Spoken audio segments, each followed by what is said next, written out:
Parce qu'on a la première, la deuxième, la troisième, la quatrième, cinquième, sixième et septième. Qui peut me rappeler ces dimensions-là? Oui, la sœur. On a la première dimension, c'est l'espace. La deuxième dimension, c'est la troisième dimension, c'est la matière. C'est les ondes. La cinquième dimension, l'enfer. La sixième dimension, le paradis. Et la septième dimension, le ciel. On acclame le Seigneur Jésus. C'est la deuxième dimension qu'elle n'a pas pu citer. Qui peut l'aider? Deuxième. Première dimension. On a dit la matière. C'est ça que nous touchons. Quand tu touches la tête, tu touches la chaise, tu peux toucher le sol, tu peux toucher ton habit. Là, tu es dans la première dimension. Et on part à la deuxième, c'est l'espace. Je peux quitter la maison jusqu'à l'église. Je suis dans l'espace. Même dans l'église, je peux me déplacer d'un point A à un point B. Maintenant, la troisième dimension, c'est le temps. Le temps. Il est 6 heures. Le soir, il sera 20 heures. Après, on va aller au lit. Après, on va encore se réveiller à 6 heures pour aller encore à l'école. Donc, nous sommes dans le temps. On passe une semaine, 1 an, 2 ans, 1000 ans, jusqu'à ce que nous sommes en 6000. Combien? 6024 ans. Donc nous sommes en train de grignoter le 7e millénaire.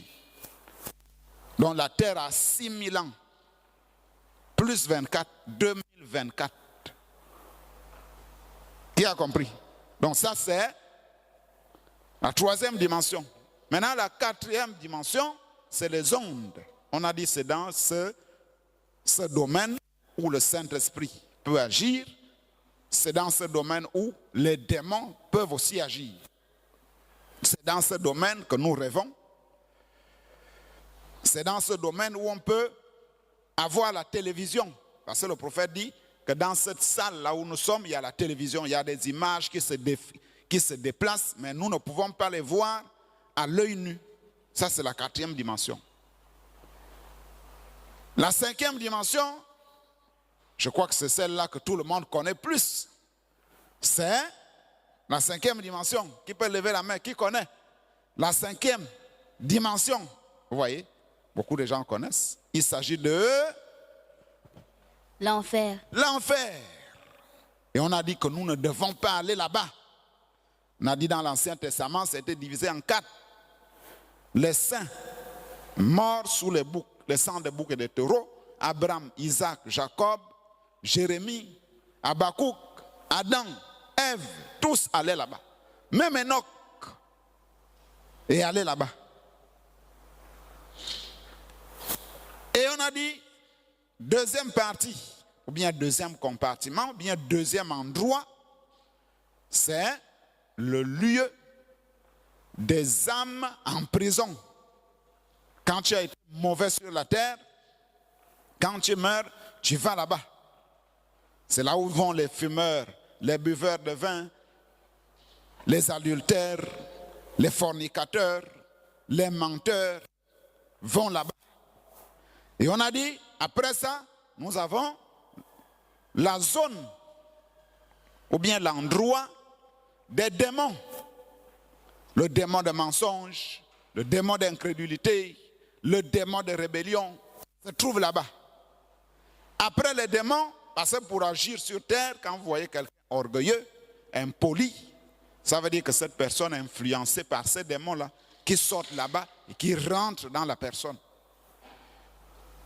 pour lui donner un certain comportement.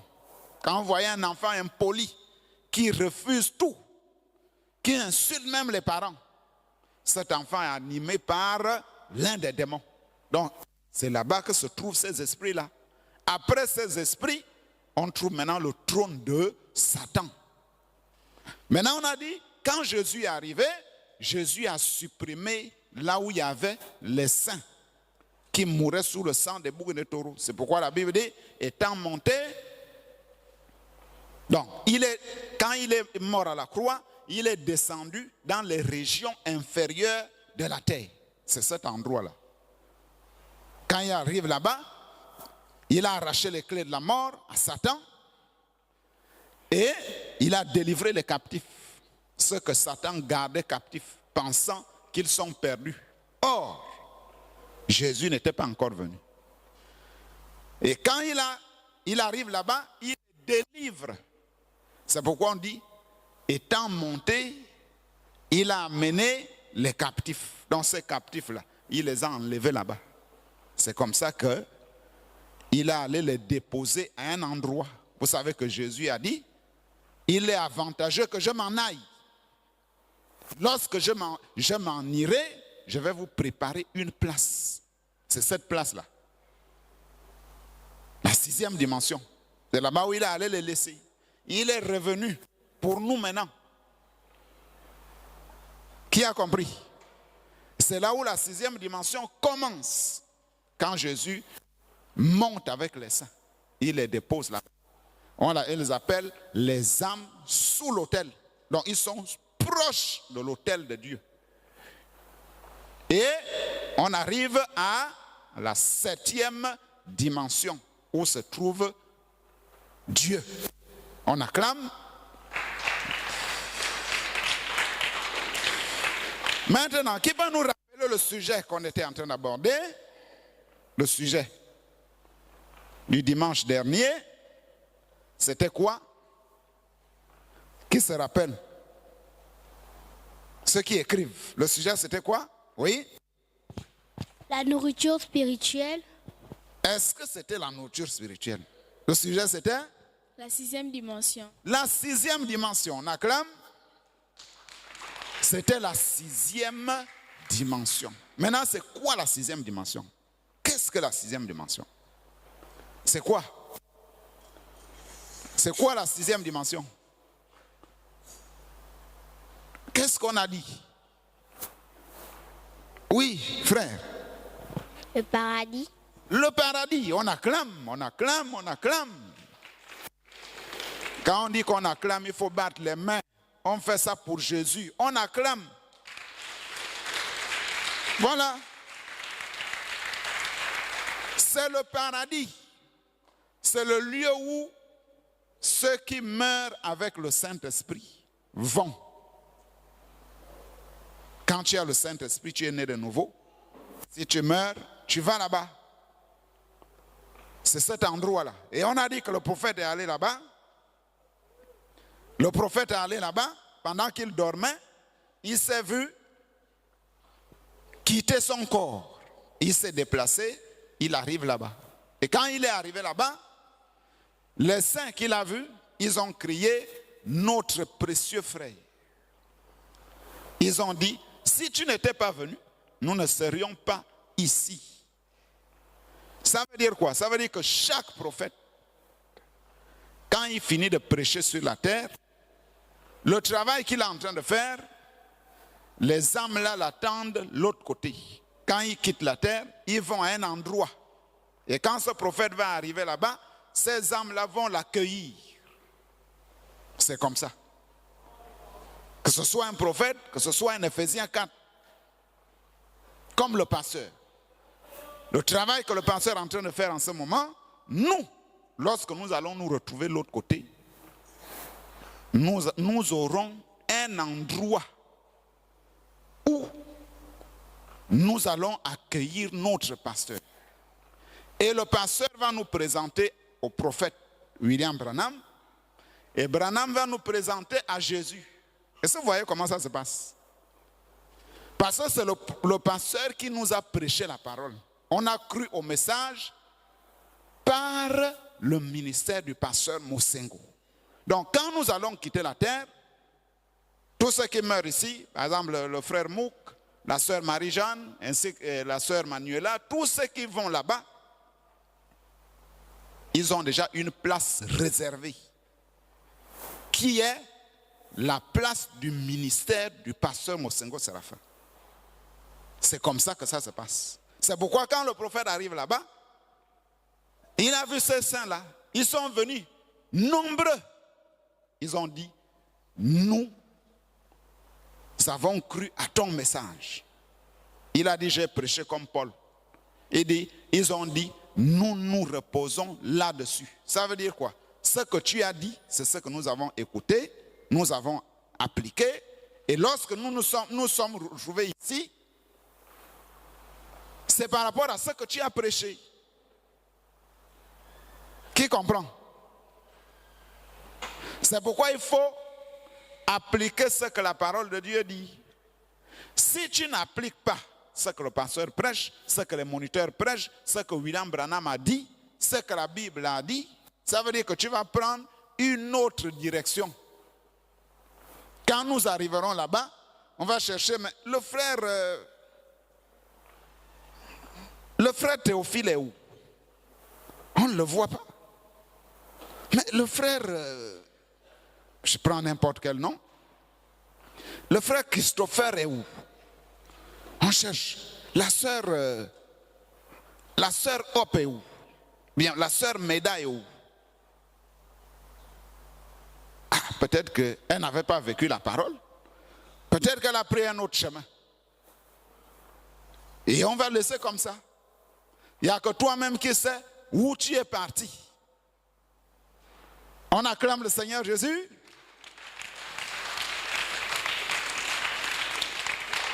On a dit que cette dimension se trouve proche de l'autel de Dieu, la 6e dimension. Et on a dit que Paul est parti là-bas. Il a été ravi jusqu'au 3e ciel. Jean aussi est allé là-bas. Il a été enlevé. Et quand il arrive à cet endroit, on lui dit, regarde. Et quand il a regardé, il a vu une porte ouverte. Ça veut dire que là où il s'est retrouvé, il était à la 6e dimension, mais il y avait encore un autre lieu qu'il voyait. Et quand il dit que quand il a regardé, il dit, quelqu'un était assis sur un trône. Quelqu'un là, c'est qui? Qui était assis sur le trône? Qui peut nous dire? C'est qui? Oui, c'est Dieu. C'est Dieu. On acclame. On acclame. C'est le Seigneur Jésus qui était assis sur ce trône. Souvenez-vous que quand Étienne, dans la Bible, on a lapidé Étienne. Pourquoi? Parce qu'il prêchait la parole. Les pharisiens l'ont pris. Ils ont pris les cailloux, ils ont commencé à le lapider. À leur époque, quand tu prêches quelque chose qui est contraire à ce qu'eux ils croient, on te tue par les cailloux. C'est ce qu'on appelle lapider. Chacun prend un caillou, il jette sur la tête, aux pieds, partout. Et tu meurs. Jusqu'à ce que tu lâches le souffle. Il n'arrête pas. Chacun un caillou, un caillou, un caillou, jusqu'à ce que tu meurs. C'est ce qu'on a fait à Étienne. Étienne dit, pendant qu'il était en train de mourir, il dit, il a levé les yeux, il a vu le ciel ouvert. Et Jésus était debout à la droite du Père. Vous voyez? Étienne a vu le trône. Paul a vu le trône. Jean aussi a vu le trône. William Branham aussi a vu le trône. Donc, ce matin, nous voulons parler de la 7e dimension, ou le trône de Dieu. Le trône de Dieu. Donc, c'est là où Dieu habite. Nous lisons d'abord dans Daniel chapitre 4, que nous avons lu tout à l'heure. La parole était encore dans la bouche du roi. Il s'agit de quel roi? Le roi Nebuchadnezzar. C'était un roi de Babylone. Babylone était un royaume. C'était un pays dirigé par un roi. Mais ce roi a commencé à être arrogant. Il a commencé à dénigrer Dieu. Maintenant, Dieu dit, la voix sort du ciel. La parole était encore dans la bouche du roi. Il était en train de parler. Qu'une voix descendue du ciel, et la voix dit, apprends, roi Nebuchadnezzar, qu'on va t'enlever le royaume. La voix sort du ciel, la voix parle. Maintenant, nous lisons aussi dans Jean chapitre, qu'on a lu tout à l'heure, Jean chapitre 13, chapitre 3 au verset 13. Personne n'est monté au ciel si ce n'est celui qui est descendu du ciel, le Fils de l'homme qui est dans le ciel. Le Fils de l'homme, là, quand il parle, il était où? Qui peut me répondre? Il était où? Le Fils de l'homme, c'est d'abord qui? Oui, le Fils de l'homme, c'est qui? Oui? Jésus. Jésus. Bon, quand Jésus prononçait ce discours-là, il était où? Quand il parlait, il dit que personne n'est monté au ciel si ce n'est celui qui est descendu du ciel, le Fils de l'homme qui est dans le ciel. Mais quand il parlait, il était où? Oui. Il était au ciel. Il était au ciel. Oui, il était au ciel. Il était où? À certaines dimensions. Quand Jésus prononçait les discours, il était où? Oui. Il était dans son royaume. Il était dans son royaume. Qui peut mieux dire? Bon, pendant que le moniteur parle, il est où? Le moniteur est où? Quand le moniteur dit, repentez-vous et soyez baptisés au nom du Seigneur Jésus. Quand je dis ça, je suis où? Je suis où? Oui? Sur la terre. Sur la terre, je suis dans l'église. Vous me voyez, non? Qui me voit? Levez la main. Qui me voit? Tout le monde, non? Bon, quand Jésus prêchait, il était où? Oui, Jésus était où? Il était dans l'église. Il était? Dans l'église. Dans l'église. Bon, on suppose que c'était à l'église. Il était où? Oui? Il était sur terre. Il était sur terre, devant qui? Devant les apôtres. Il parlait aux apôtres. Chaque jour, quand Jésus sortait pour prêcher, les gens le suivaient. Quand on entend que Jésus est à Wenje, tout à Wenje, il n'y a même plus les taxis ne peuvent plus circuler. Il y a la foule. Les gens crient au Seigneur. Saint est l'Éternel, le Dieu des armées. Et les démons et les croyants, chacun crie. Dès que quelqu'un entend qu'il se trouve où? Il se trouve au stade de Zion. Chacun court dans une maison, prend un malade, l'amener. Donc il y avait des foules, les gens qui le suivaient. Donc il est debout, il parle, il dit, personne n'est monté au ciel si ce n'est celui qui est descendu du ciel. Il est en train de parler à ceux qui étaient devant lui. Il est debout. Maintenant, il dit, le Fils de l'homme qui est dans le ciel. Bon, vous comprenez ça comment? Où est-ce qu'on veut arriver? On veut arriver à expliquer c'est quoi le ciel. Qu'est-ce que le ciel? Qui peut nous donner une explication? Le ciel, c'est quoi? C'est quoi le ciel?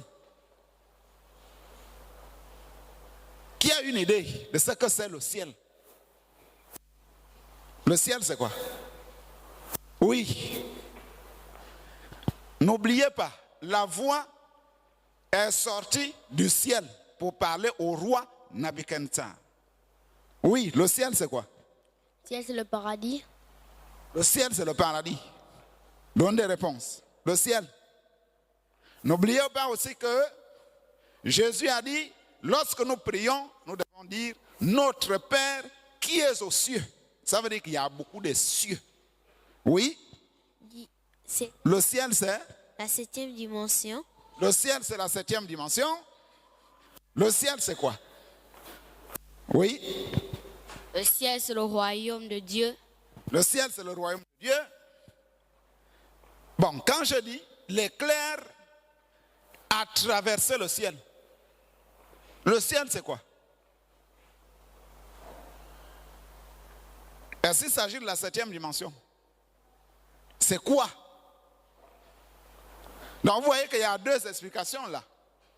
Le ciel, d'après le dictionnaire, est l'étendue visible au-dessus du sol depuis la surface de la terre.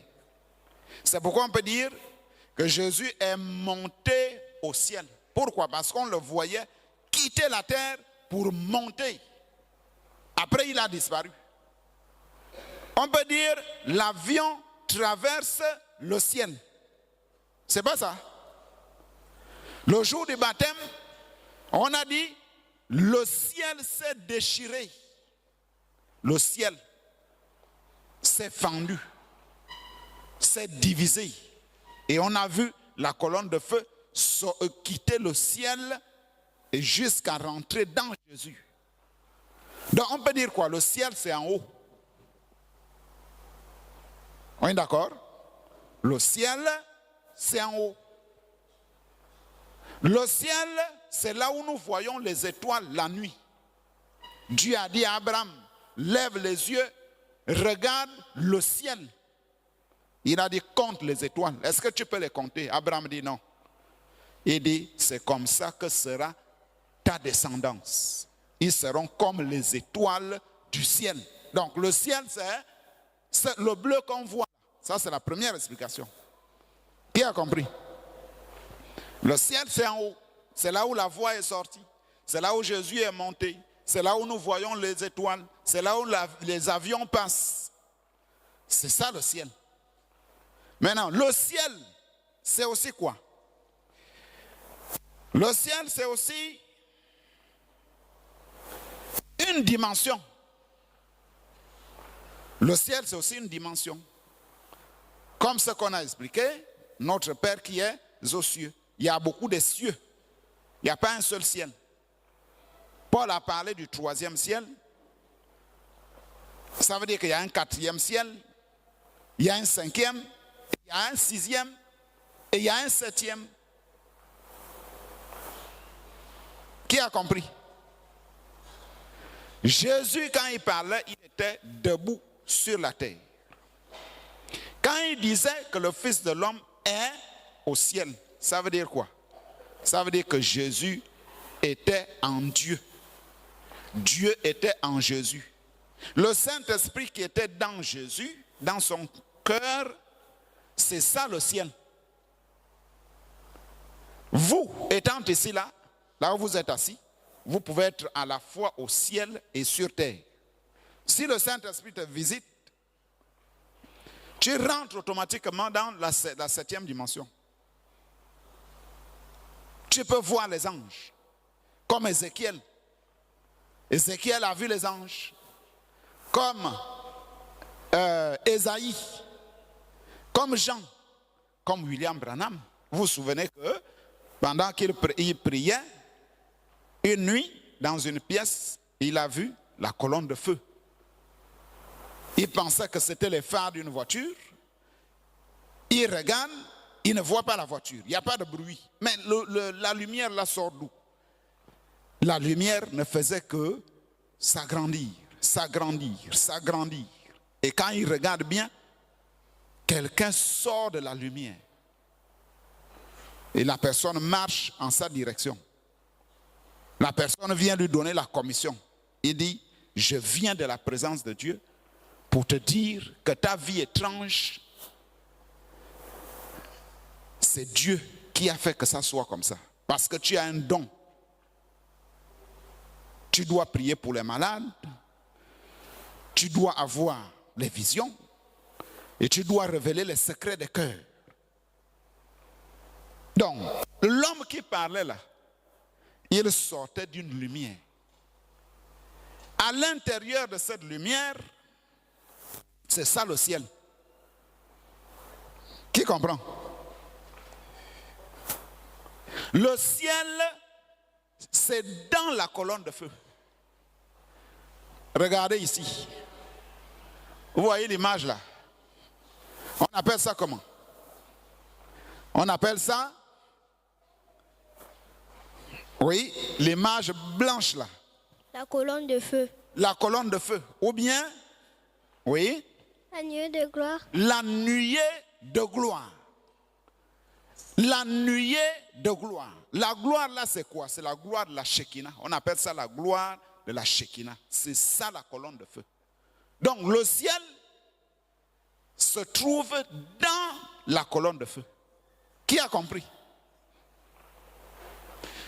Donc, le Fils de l'homme qui parlait là, Jésus, était environné de la colonne de feu.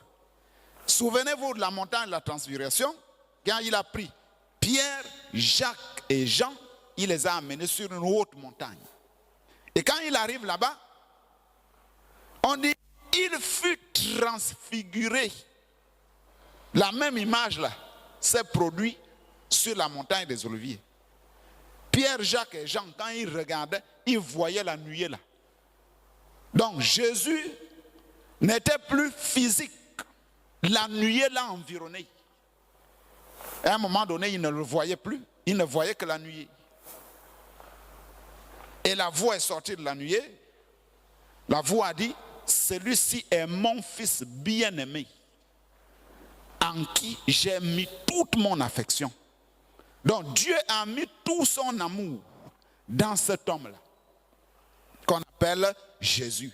C'est pourquoi Jésus pouvait dire, le Fils de l'homme est au ciel. Et pourtant vous le voyez, mais si vous prenez la photo, vous filmez, vous allez voir qu'il est environné de la colonne de feu. Quand il était debout là, la colonne de feu l'environnait.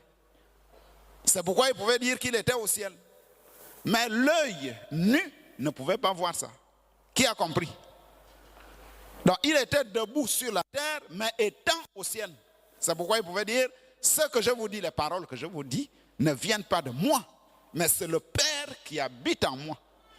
Donc qu'est-ce qui s'est passé? À un moment donné, le Père parle à l'intérieur, et à un moment donné, ce Père-là, qui est la colonne de feu, qui est descendu le jour du baptême, peut sortir.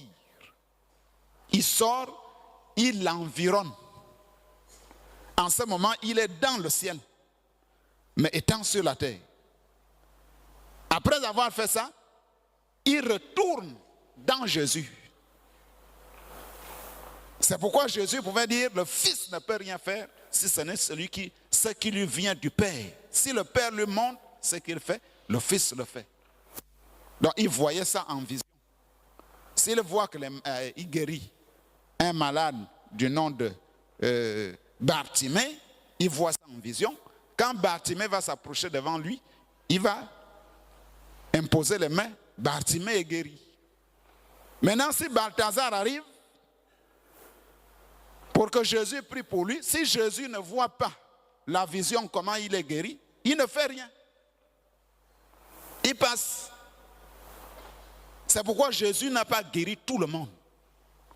Il guérissait certains, les autres non. Il a prêché, certains ont cru, les autres n'ont pas cru. On acclame le Seigneur Jésus. Donc, nous lisons dans les esprits séducteurs une seule citation. Nous allons lire et prêché le 27 avril 1955 au paragraphe 112. On acclame. Le prophète dit, mais une chose est sûre, si vous mourrez sous l'onction de la puissance du Saint-Esprit, comme Étienne, quand il a levé les yeux, il a vu la face de Dieu. Il a dit, je vois le ciel ouvert et Jésus debout à la droite. Vous êtes en route vers le ciel, comme une hirondelle vers son nid.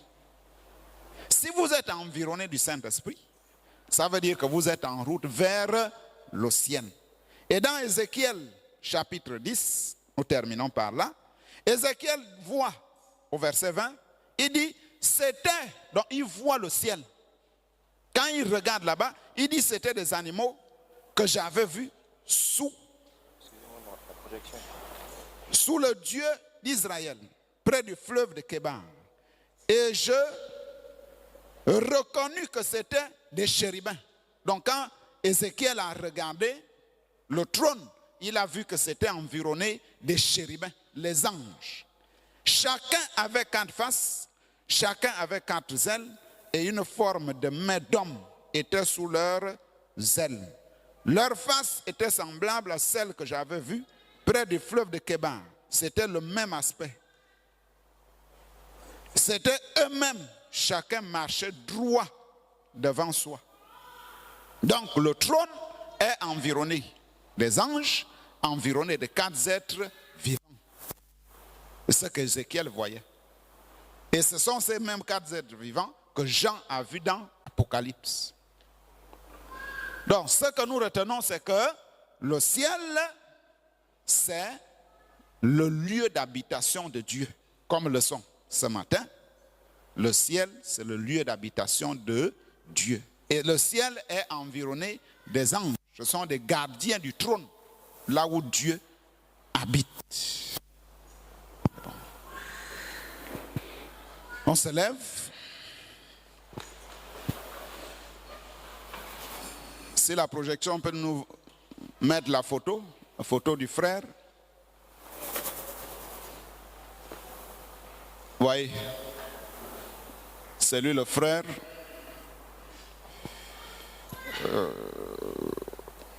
Il s'appelait,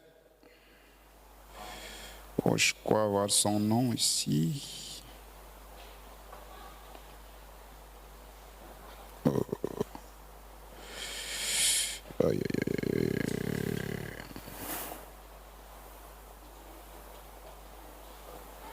Il s'appelait Salem Chifoko. Salem. Vous le connaissez, non?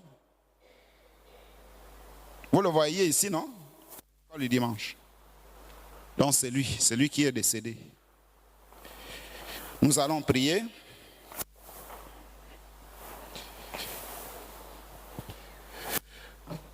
Étends ta main, Seigneur Jésus, étends ta main, Seigneur mon roi, saisis tout mon être, Seigneur Jésus, et ton esprit habite en moi, oui, étends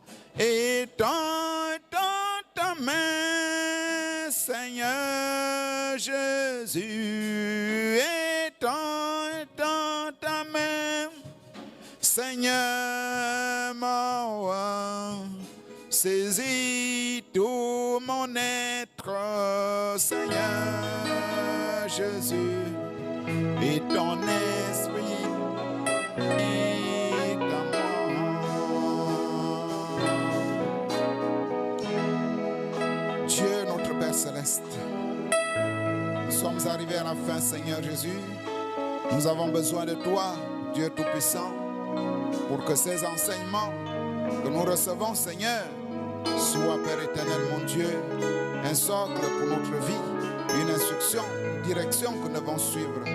Père, sois avec nous. Oh Dieu, que cette parole ne s'éloigne pas de nous, que nous puissions la méditer jours et nuits. Seigneur Jésus, bénis tes enfants, sois avec chacun, Seigneur, alors que Père éternel, mon Dieu, mon roi, les examens vont commencer, le CEP sera après demain. Bénis tes enfants, Dieu Tout-Puissant, qui vont passer cet examen. Sois avec chacun, Seigneur. Prends le contrôle de leurs pensées. Ô Dieu, de leurs actes, de leur intelligence. Guide-les, Père, pour qu'ils puissent gagner, Seigneur Jésus. Tu nous as dit dans ta parole que nous serons la tête et non la queue. Sois avec eux, Seigneur, pour qu'ils soient brillants, même au milieu des païens. Ô Dieu Tout-Puissant, qu'on reconnaisse que nous prions le véritable Dieu. soit avec chacun au nom du Seigneur Jésus-Christ. Amen.